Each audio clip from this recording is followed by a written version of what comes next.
Mesdames et messieurs, bonjour et bienvenue sur notre chaîne YouTube. Avant de commencer, abonnez-vous et cliquez sur la cloche de notification pour ne rien rater. Bonjour, bonsoir mesdames, messieurs et bienvenue dans cette nouvelle vidéo où nous allons parler de la guerre en Ukraine. Oui, la guerre en Ukraine. C'est de cela qu'il est question. Dans la précédente vidéo, je vous ai fait un résumé des causes récentes. Mais si on veut aller plus loin, vous allez vous rendre compte que cette guerre remonte à plus de 30 ans. Les causes remontent à plus de 30 ans.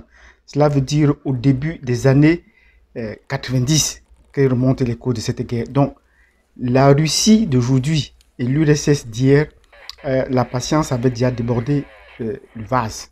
Ils avaient déjà été suffisamment patients pour dire arrêtez, ne continuez pas. Mais les autorités ou l'oligarchie en place aux États-Unis, à l'Europe de l'Est et plus globalement dans l'OTAN, n'ont pas compris et ont cru que la Russie devait s'enfoncer comme au milieu des années 90 pour toujours. Mais grâce à Vladimir Poutine, la Russie s'est relevée et se bombe même le torse en leur prouvant qu'il peut aller loin. Donc la cause immédiate, c'est qu'il faut comprendre que les Américains sont venus faire des manœuvres militaires en Ukraine, à la frontière russe. Donc imaginez-vous si l'Union soviétique, si la Russie venait faire des manœuvres militaires à la frontière mexicaine, au Mexique, à la frontière mexicaine. Même déjà à Cuba, la présence des Russes à Cuba pose de sérieux problèmes. Et les Américains ont tout fait pour demander aux Russes d'enlever leurs missiles de ce côté-là. Même s'ils ont pu le faire, mais au moins la présence russe reste encore vivace et ça gêne énormément les Américains. Mais voilà, pour les Américains, ils ne se gênent pas. Après avoir englobé la RDA pour l'unification d'Allemagne, ils ont franchi le pas, englobant les pays baltes, englobant tous les autres pays de l'Europe de l'Est. Et voilà maintenant qu'ils veulent prendre l'Ukraine pour être plus proche, sachant que l'Ukraine est le berceau de la civilisation russe et des Slaves en général. C'est en Ukraine, et vous avez vu bien dans l'histoire. Donc, les Américains et l'OTAN ont été assez provocateurs parce qu'ils pensent qu'ils n'étaient pas assez dominateurs jusque-là et qu'il fallait réduire à néant les possibilités de relèvement de la Russie pour se sentir effectivement maître du monde. Mais cette fois-ci, la Russie n'entend pas s'arrêter là. Et la France sait qu'elle va venir la chercher. Et la mesure des missiles que la Russie a, c'est capable de détruire aujourd'hui la France tout d'un coup. Puisque la France n'est qu'un petit territoire comparé à la Russie. C'est un petit territoire. Donc les armes que la Russie fabrique vont plus loin. Et aujourd'hui, nous allons parler donc des armes de la Russie. Quelle est la qualité des armes que la Russie produit? Armes nucléaires défensives et offensives, au sol, en mer et dans les airs. Avec les Américains, les Russes sont les seuls à disposer de tout l'arsenal stratégique. Moscou compte même le plus grand stock d'armes nucléaires au monde. Selon l'observatoire SIPRI, il se composait l'année dernière de 6255 ogives, un peu plus que son rival américain. Les deux pays disposent à eux deux de 90% du stock mondial. Plus de 1600 missiles russes seraient actuellement déployés. Cela signifie qu'ils sont prêts à être tirés rapidement par l'armée russe. Parmi cet arsenal, il y a l'effrayant RS-28 Sarmat, surnommé Satan II par l'OTAN, la plus grosse arme intercontinentale jamais conçue. Selon les autorités russes, son rayon d'action dépasse les 10 000 km. Il pourrait détruire un territoire d'une taille égale à la France. Mais comme les pays disposant de la puissance nucléaire, Moscou s'en sert avant tout comme une force de dissuasion. Ces armes dévastatrices risquent désormais d'être déployées en dehors de la Russie. L'allié biélorusse vient de réformer sa constitution en autorisant la présence de missiles nucléaires sur son sol. Nous savons ce que cela signifie pour la Biélorussie d'être nucléaire. Cela signifie que la Russie mettra des armes nucléaires en Biélorussie et c'est une voie très dangereuse. Les récentes déclarations de Vladimir Poutine, sous-entendant une possible utilisation de l'arme nucléaire, ont fait monter d'un cran les tensions. En 2014, déjà, lors de l'annexion de la Crimée, le président russe avait fait référence à son statut de puissance nucléaire pour décourager toute riposte.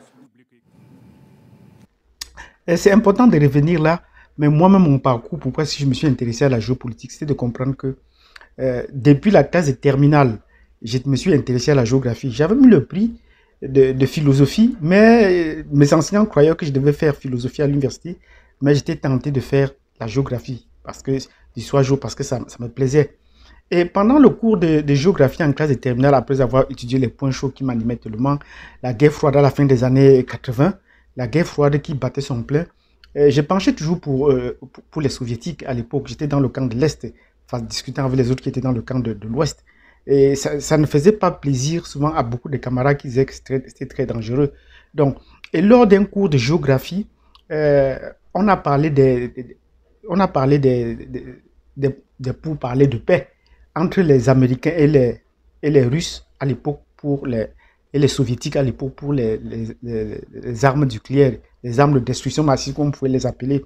Et puis le paragraphe s'est achevé par les négociations qui n'ont pas abouti.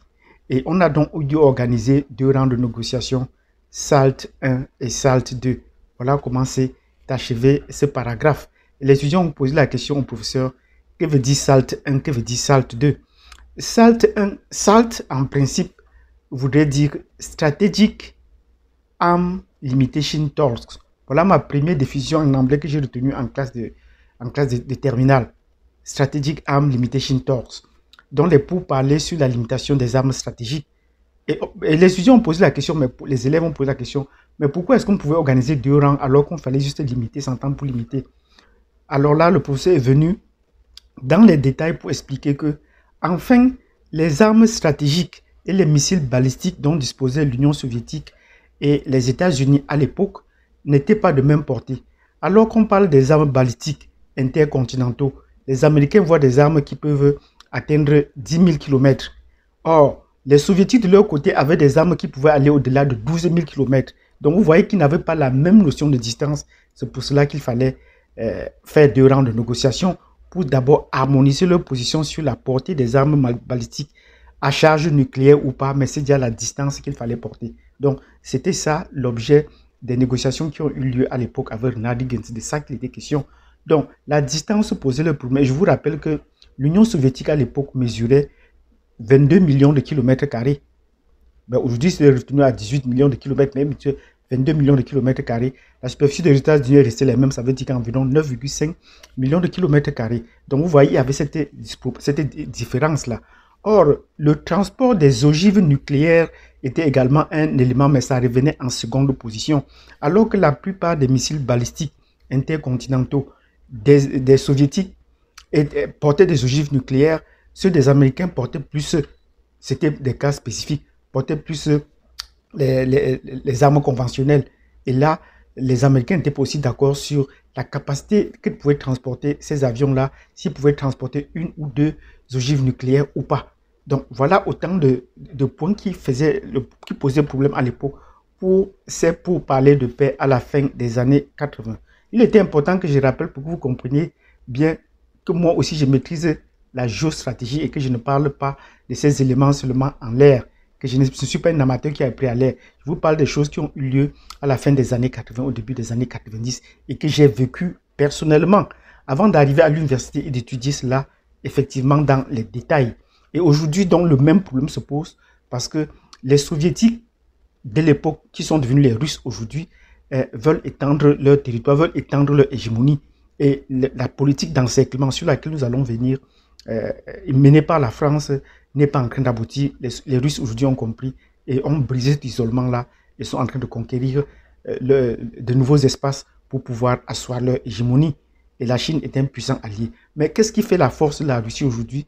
Dans les vidéos qui vont suivre, là, vous allez voir la puissance des armes russes. Vous allez voir la puissance des armes russes.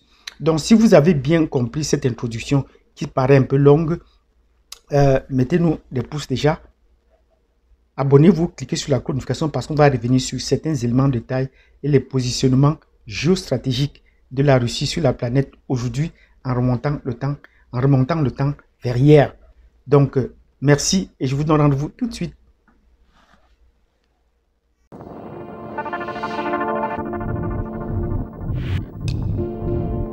L'Antonov 225, le plus gros avion cargo du monde, construit à un seul exemplaire, vient d'être détruit par des frappes russes près de Kiev. L'information a été confirmée ce 27 février par le ministre des Affaires étrangères ukrainien. L'appareil stationnait dans un hangar de l'aéroport de Hostomel, semblable à celui-ci, pour des opérations de maintenance. Cette image de mauvaise qualité que nous n'avons pas pu authentifier montrerait l'arrière du fuselage de l'Antonov 225 en feu. Surnommé Mria, le rêve en ukrainien, l'Antonov 225 avait réalisé son premier vol à la fin des années 80. Il a été construit à l'origine pour transporter la navette spatiale russe Buran sur son dos, ce qu'il a fait à 14 reprises. L'Antonov 225 était utilisé depuis 2001 pour des vols cargo à la demande. Pendant la crise du Covid-19, l'appareil a été très sollicité. On le voit ici sur l'aéroport de Vatry, près de Paris, en avril 2020, venu livrer 150 tonnes de masques et de matériel sanitaire. Pour le chargement et le déchargement, le nez de l'avion se levait et le fuselage s'abaissait.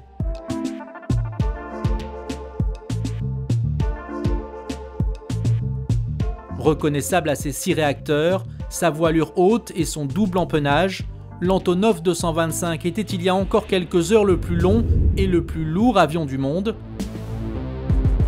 Pour le plaisir des yeux, je vous propose de terminer avec ce décollage, tout simplement majestueux.